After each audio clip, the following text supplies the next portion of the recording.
नमस्कार मंडळी, मी आहे सावी फॅशन चॅनलवर तुम्हा सर्वांचं खूप खूप मनापासून स्वागत करते।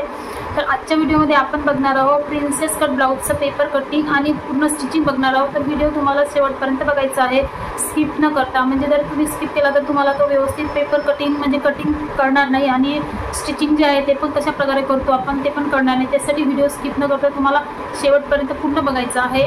तर आजच्या जे कटिंग आहे त्याच्यामध्ये आपण बघणार आहोत कशी टाकायची, छातीचं माप, छातीची घडी कशा प्रकारे घ्यायची, त्यानंतर शोल्डरमध्ये आपल्याला काय चेंजेस करावे लागतात आणि त्यानंतर मुंड्यामध्ये आपल्याला काय चेंजेस करावे लागतात। जसं की छोट्या मापाचा प्रिन्सेस कट आहे, मोठ्या मापाचा प्रिन्सेस कट आहे, जसं 32चा आहे, 34चा आहे, 36चा आहे। तर त्या मापानुसार आपल्याला शोल्डर, मुंडा आणि ह्याच्यामध्ये आपल्याला काय चेंजेस करावे लागते ते सगळं तुम्हाला एकाच व्हिडिओमध्ये पाहायला मिळणार आहे। तर त्यासाठी व्हिडिओ तुम्हाला शेवटपर्यंत बघायचा आहे आणि जे कोणी नवीन शिकणारे असतात त्यांच्यासोबत तुम्हाला हा व्हिडिओ शेअर करायचा आहे, जेणेकरून त्यांना पण थोडी मदत होणार। तर जे नवीन शिकणारे असतात त्यांना कन्फ्युजन राहते की आपल्याला ह्या ब्लाऊज शिवायचा आहे, प्रिन्सेस कट ब्लाऊज शिवायचा आहे आहे किंवा कस्टमरचा ब्लाऊज शिवायचा आहे, तर तो कशा प्रकारे आपण मापे टाकली पाहिजेत हे सगळं तुम्हाला आजच्या व्हिडिओमध्ये पाहायला मिळणार आहे। तर व्हिडिओ शेवटपर्यंत बघा आणि चॅनलवर जर नवीन आला असाल तर चॅनलला प्लीज सबस्क्राईब जरूर करा, लाईक करा।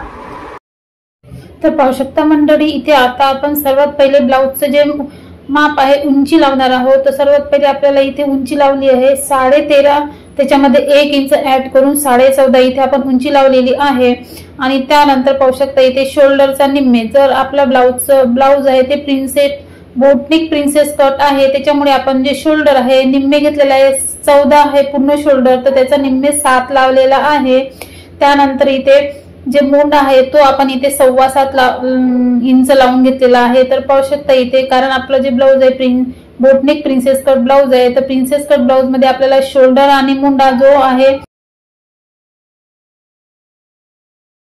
त्यानंतर इथे पाहू शकता छाती आहे आपली 34 इंच, तर 34 इंचाचा आपल्याला चौथा भाग आहे 8.5 इंच लावलेला आहे। आणि त्यानंतर इथे अशा प्रकारे अर्धा इंच जे आहे ते आतमध्ये घेऊन आपल्याला एक उभी रेष अशा प्रकारे लावून घेतली आहे। आणि त्यानंतर इथे मुंड्यामध्ये आपल्याला 2 भाग लावायचे असतात, पाठीमागचा आणि समोरचा, तो इथे आपण अशा प्रकारे लावत आहे, की दोन्ही गोलाकार अशा पद्धतीने आपल्याला लावायचे असतात। त्यानंतर आता आपण बघणार आहोत कमरेचा चौथा भाग। तर कमर जी आहे ती आपली आहे 29 इंच, त्याचा चौथा 7.25 इंच लावलेला आहे आणि 1 इंच बॅकचे टक्स आणि 1.5 इंच स्टिचिंग मार्जिन, अशा प्रकारे इथे खालचा कमरेचा पण माप आपण इथे लावून घेतलेला आहे। त्यानंतर आता आपल्याला लावायचा आहे जो गळा, तर बोटनेक ब्लाऊज असल्यामुळे आपण इथे गळा लावलेला आहे 3.5 इंचाचा आणि त्यानंतर अर्धा इंच आपण इथे अशा शोल्डर डाऊन केलेला आहे। त्यानंतर आता आपल्याला लावायचा आहे गळा। तर बोट नेक जो आहे तो आपला समोरचा डीप नेक आहे, त्याच्यामुळे इथे गळा जो आहे तो इथे 5.5 इंच लावलेला आहे। आणि त्यानंतर इथे आडव्यामध्ये आपण जो वर घेतलेला आहे 3.5 इंच, तर अशा प्रकारे इथे आपण एक बॉक्स तयार करून घेतला आणि त्याच्यामध्ये गोलाकार दिलेला आहे। तर इथे आपण टक्स पॉइंट जो आहे तो घेतलेला आहे 10.5 इंच। तर टक्स पॉइंट जो आहे तो आपल्या ब्लाऊजच्या उंचीनुसार वेगवेगळा येऊ शकतो, ब्लाऊजची उंची कमी जास्त असू शकतात मापानुसार। तर इथे आता त्यानंतर अशा प्रकारे आपण एक उभी रेषा आखलेली आहे आणि बगलमधून आपल्याला 1 इंच वर घ्यायचं असते। जे आपला मुंडा आहे तो खालून आपल्याला 1 इंच वर घेऊन आपल्याला अशा प्रकारे प्रिन्सेस कटचा जो आकार आहे तो द्यायचा। आणि त्यानंतर पाहू शकता इथे आपल्याला जो टक्स आहे तो घ्यायचा असतो, तो आपण घेतलेला आहे 1 इंचाचा। जर तुमची छाती मोठी असेल तर तुम्ही इथे 1.5 इंचाचा सुद्धा लावू शकता।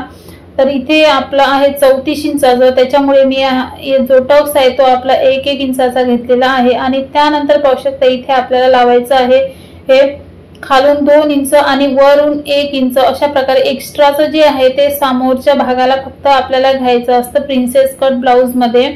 तर इथे पाहू शकता सगळे मापे जे आहे ते आपले स्टेप बाय स्टेप अगदी सोप्या आणि सरळ पद्धतीने आपण टाकलेले आहे। तर जो शोल्डर, मुंडा, त्यानंतर इथे आपले सगळे माप टाकलेले आहेत। तर त्यानंतर आता आपण कट करणार आहोत। तर जे वाढलेला असतो आपला प्रिन्सेस कट साठी आपण वाढून घेतो एक्स्ट्रा 2 इंचाचा, तो फक्त आपल्याला समोरच्या भागासाठी वाढवायचा असते, मागच्या भागासाठी नाही। तर इथे आपल्याला लक्षात ठेवायचं कट करताना बरोबर की जो भाग आहे तो आपल्याला व्यवस्थित अशा प्रकारे कट करून घ्यायचा असतो।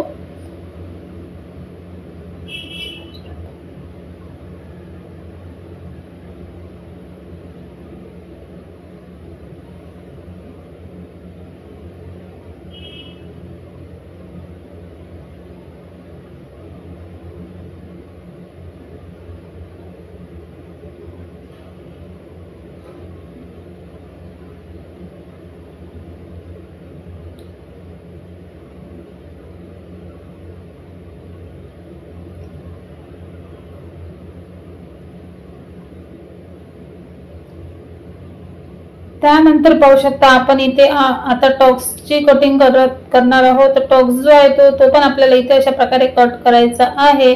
आणि त्यानंतर हे जे आपले पार्ट आपण कटिंग करून झालेले आहेत ते आपल्याला जसच्या तसे आपल्याला कापडावर कटिंग करायचे आहे। तर कापडावर कटिंग करताना आपल्याला कोणत्या पार्टला आपल्याला मार्जिन घ्यायची असते हे आपल्याला समोर पाहायला मिळणार आहे। तर व्हिडिओ स्किप न करता पूर्ण बघा म्हणजे तुम्हाला व्यवस्थित नीट कळेल। तर आता आपण घेत आहोत पाठीमागच्या गळ्याची जी आहे उंची आणि रुंदी। तर पाठीमागचं जेवढा समोरचा घेतलेला आपण रुंदीला तेवढाच आपण पाठीमागचा घेतलेला आहे 3.5 इंच आणि त्याच्यामध्ये आपल्याला बोटनेकचा आकार जो आहे तो दिलेला आहे। त्यानंतर इथे पाहू शकता बॅकच्या साइडने आपल्याला डिझाइन करायची आहे, त्यासाठी उंची 5 इंच घेतलेली आहे आणि रुंदी जी आहे ती 3.5 इंच घेऊन आपण इथे अशा प्रकारे एक बॉक्स तयार करायचा। आणि त्या बॉक्स मध्ये आता आपल्याला कुठला बोटनेकचा खाली आकार द्यायचा तर पाहू शकता इथे वरून आपण अशा प्रकारे बोटनेकचा आकार देत आहे आणि खालच्या बॉक्स मध्ये आपल्याला इथे जो तुम्हाला गळ्याचे डिझाइन आवडते ते तुम्ही इथे टाकू शकता। तर मी इथे पाहू शकता अशा प्रकारे एक त्रिकोण टाइप आपण इथे तयार करणार आहोत। तर अशा प्रकारे इथे आपली जी गळ्याची डिझाइन आहे ती इथे तयार झालेली आहे। तर वरचा पण आपल्याला जो आहे सेप कट करायचा आहे आणि त्यानंतर खालचा जो आहे तो ट्रायंगल टाइप तो पण आपल्याला इथे कट करून घ्यायचा आहे, जेणेकरून तुम्हाला असं व्यवस्थित नीट कळेल म्हणजे तो गळ्याचा सेप आपला कोणता तयार होणार आहे त्याच्यासाठी। तर पाहू शकता खूप सुंदर असा आपला गळ्याचा नेक इथे तयार झालेला आहे। तर तुम्हाला आजचा व्हिडिओ कसा वाटला तर कमेंट करून नक्की सांगा। आवडला तर लाईक शेअर सबस्क्राइब जरूर करा, चॅनलवर जर नवीन आले असेल तर सबस्क्राइब जरूर करा। आणि त्यानंतर पाहू शकता आता जो कापडवर आहे आपल्याला जसाच्या तसा आखून घ्यायचा आहे। पाठीमागचा भाग हा आपल्याला साइडचा भाग प्रिन्सेस कटचा आणि त्यानंतर आणि हे तिन्ही पार्ट जे आहे ते आपल्याला आपण कापडावर आखून घेतलेले आहे। तर समोरच्या व्हिडिओ मध्ये आपण याचं फुल स्टिचिंग पाहणार आहोत, त्यासाठी समोरचा जो व्हिडिओ येणार तो तुम्हाला बघायचा आहे म्हणजे तुम्हाला जे ब्लाउजचं कटिंग आणि स्टिचिंग पूर्ण व्यवस्थित कळेल।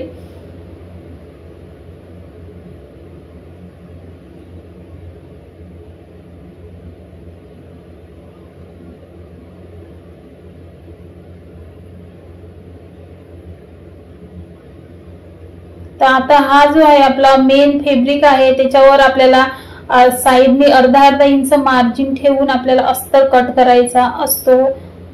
तर तंतोतंत कट नाही करायचा, कधी आपले अर्धा इंच मार्जिन जी आहे ते आपल्याला ठेवूनच आपलं जे अस्तर आहे ते अशा प्रकारे कट करायचा असतो। आणि त्यानंतर जी